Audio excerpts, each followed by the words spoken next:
प्रिय बंधुभगिनीनो, आज मी लूक शुभवर्तमान अध्याय 24 वचन 13 ते 35 एमाऊच्या मार्गावर येशू 2 शिष्यांना प्रकट होतो यावर चिंतन करत आहे.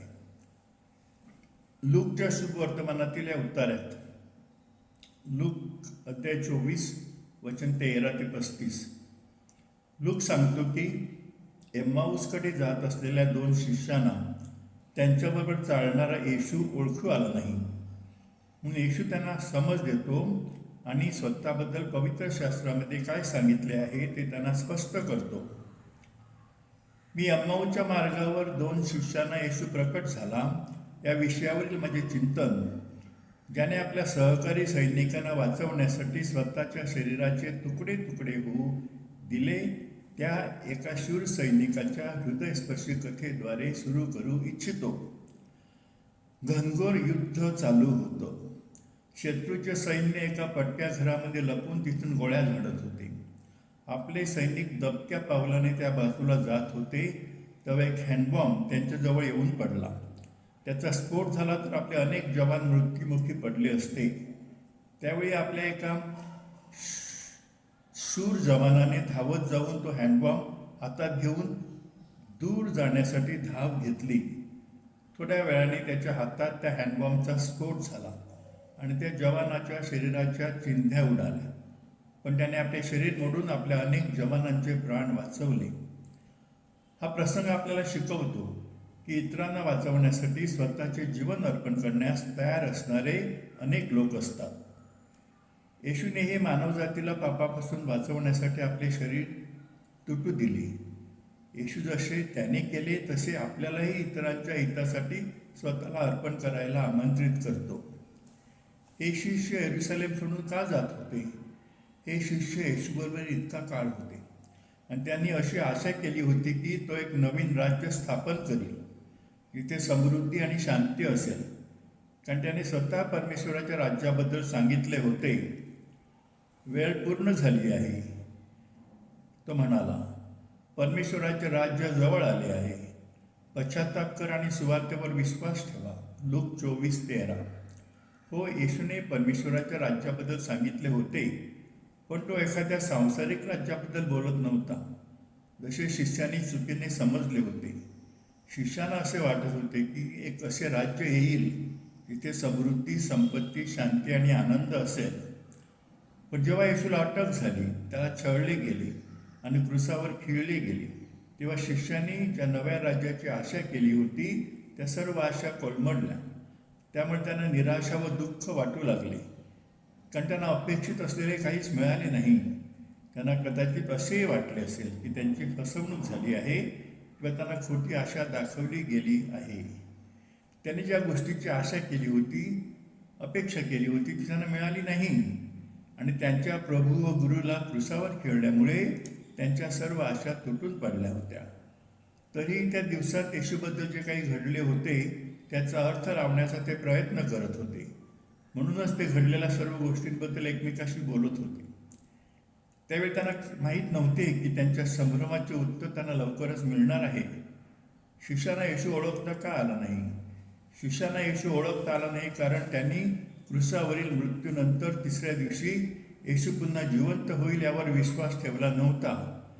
म्हणूनच येशू त्यांना धिक्कारतो. शिष्य येशूबरोबर इतका काळ होते तरीही संदेश त्यांनी सांगितलेल्या सर्व गोष्टींवर विश्वास ठेवण्यास ते मंद होते. येशूने चालता चालता ते काय चर्चा करत आहेत असे विचारल्यावर शिष्य का थांबले आणि त्यांचे चेहरे का उदास झाले? येशूने ते काय चर्चा करत आहेत हे विचारल्यावर शिष्य थांबले आणि त्यांचे चेहरे उदास झाले. याची 2 कारणे होती. ही 2 कारणे आपण त्या 2 शिष्यांपैकी एक असलेल्या क्लिओपास आणि येशू यांच्यातील संभाषणातून समजू शकतो. 1. इस्रायलचा उद्धार करणारा येशूच आहे ही शिष्यांची आशा तुटून पडली होती. शिष्य थांबले आणि त्यांचे चेहरे उदास झाले. याचे पहिले कारण म्हणजे येशू इस्रायलचा उद्धार करणार आहे ही त्यांची आशा येशू क्रूसावर खेळल्यामुळे पूर्णपणे तुटून पडली होती. जर येशूकडून आपण जी आशा केली आहे ती तुटून पडली आणि आपण मागितलेले आपल्याला मिळाले नाही तर आपली प्रतिक्रिया काय असेल? आपण निराश आणि खिन्न होऊ का? आपण आपला विश्वास सोडून येशूला सोडून जाऊ का?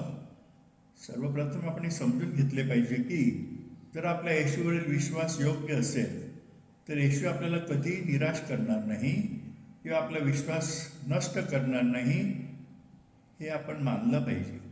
येशूवरील खरा विश्वास म्हणजे आपण त्याच्याकडून मागितलेले सर्व काही आपल्याला मिळेल असा अर्थ नाही. खरा विश्वास म्हणजे येशू आपल्याला कधीही निराश करणार नाही, पण आपल्या सर्वांगीण कल्याणासाठी आणि आत्म्याच्या तारणासाठी जे खरोखर आवश्यक आहे तेच तो आपल्याला देईल असा दृढ विश्वास.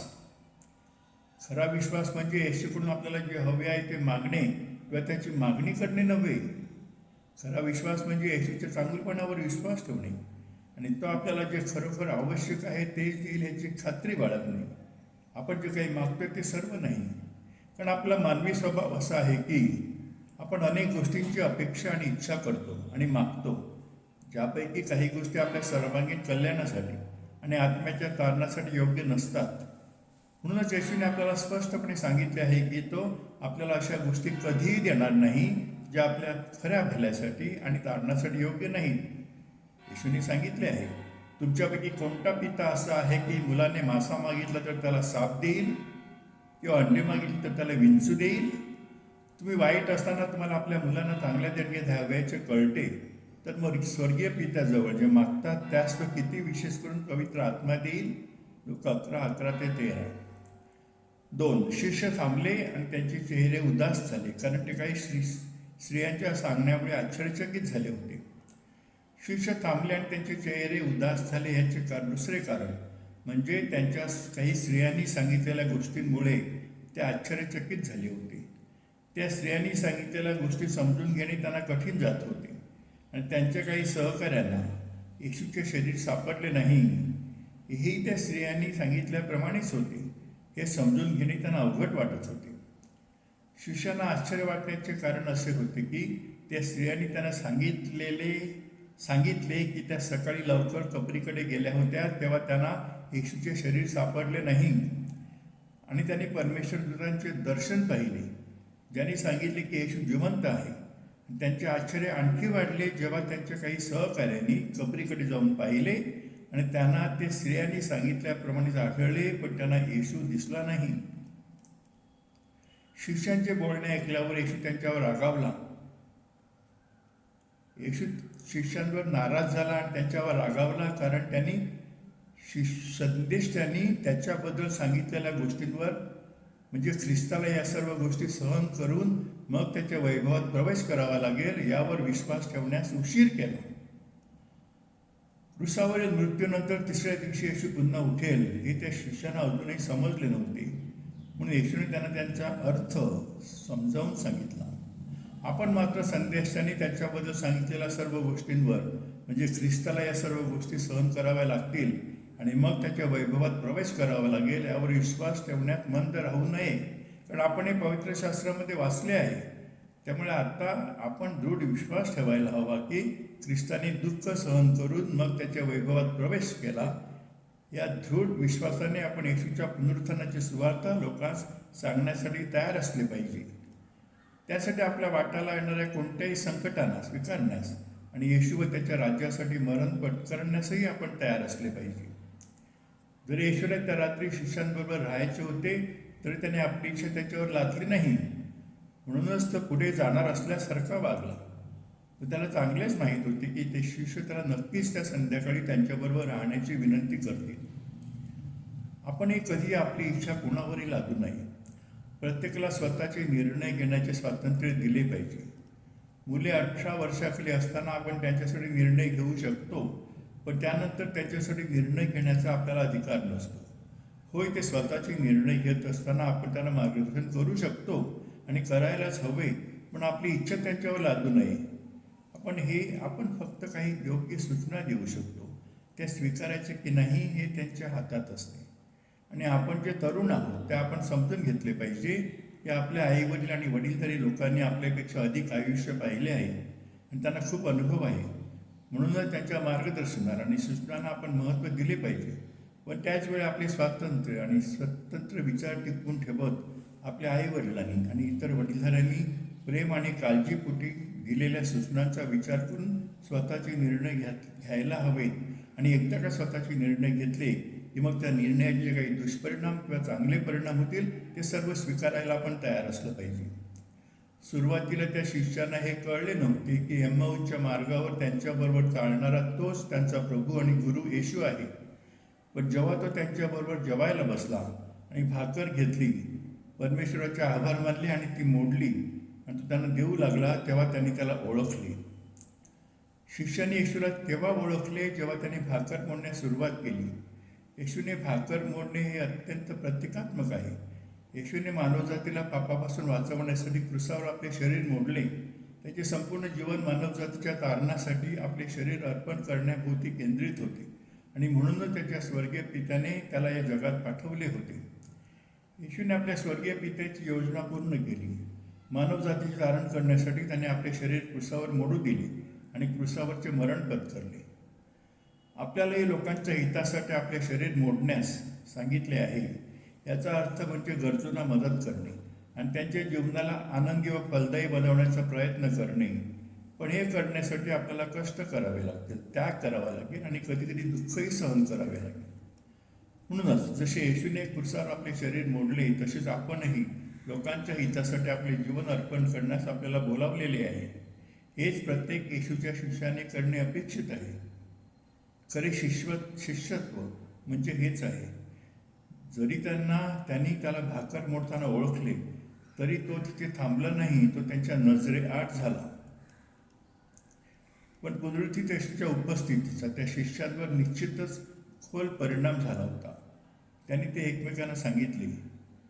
शिष्यांना येशू मृत्यूपासून उठला आहे हे समजताच ते लागलेच येरुशलेमला परत गेले.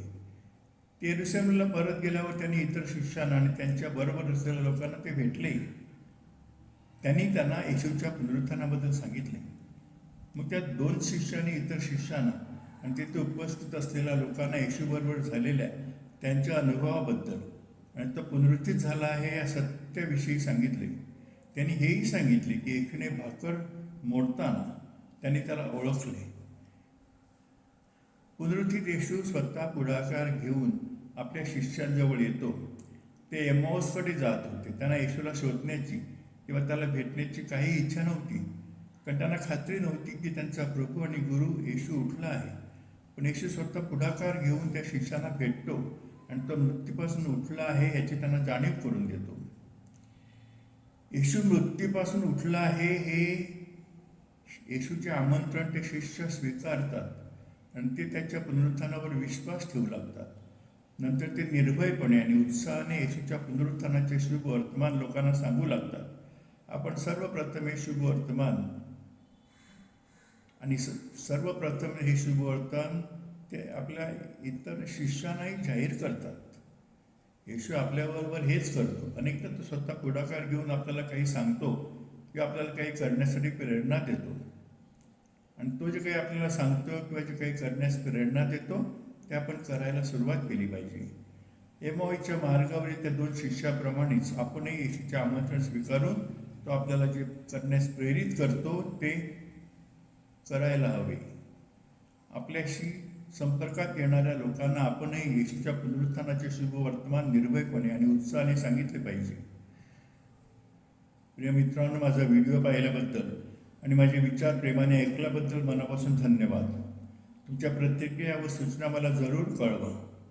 कृपया 7030447934 या व्हॉट्सअप क्रमांकावर मला लिहा किंवा कॉल करा. माझे व्हॉट्सअप चॅनल पॅट्रिक रिफ्लेक्शन्सवर बायबलवरील चिंतन, मानसोध्यात्मिक विषयांवरील व्हिडिओ, विचारलेख आणि निवडक प्रेरणादायी सामग्री उपलब्ध आहे. कृपया चॅनल फॉलो करा. माझा YouTube channel father doctor Patrick डिसोजाला भेट द्या व सबस्क्राईब करा, पुरस्कृत करा. तसेच STTPS वर्ल्ड ऑफ इमोशन्स या वेबसाईटवरून ट्रेजर्स ऑफ ह्युमन पर्सनहूड हे पुस्तक ई-बुक व ऑडिओबुक स्वरूपात मोफत डाउनलोड करू शकता. माझे व्हिडिओ व चिंतन फेसबुकवरही उपलब्ध आहेत. कृपया ही माहिती तुमच्या मित्रांशी शेअर करा. वैयक्तिक मार्गदर्शनासाठी किंवा कॅथलिक असल्यास कन्फेशनसाठी तुम्ही माझ्याशी संपर्क साधू शकतात. आता मी तुमच्यासाठी प्रार्थना करतो. परमेश्वर तुम्हाला व तुमच्या कुटुंबियांना आरोग्य, आनंद व आशीर्वाद देवो. त्याचप्रमाणे तुमची सर्व स्वप्न, इच्छा व आशा आकांक्षा त्याच्या इच्छेप्रमाणे पूर्ण करो. आमेन.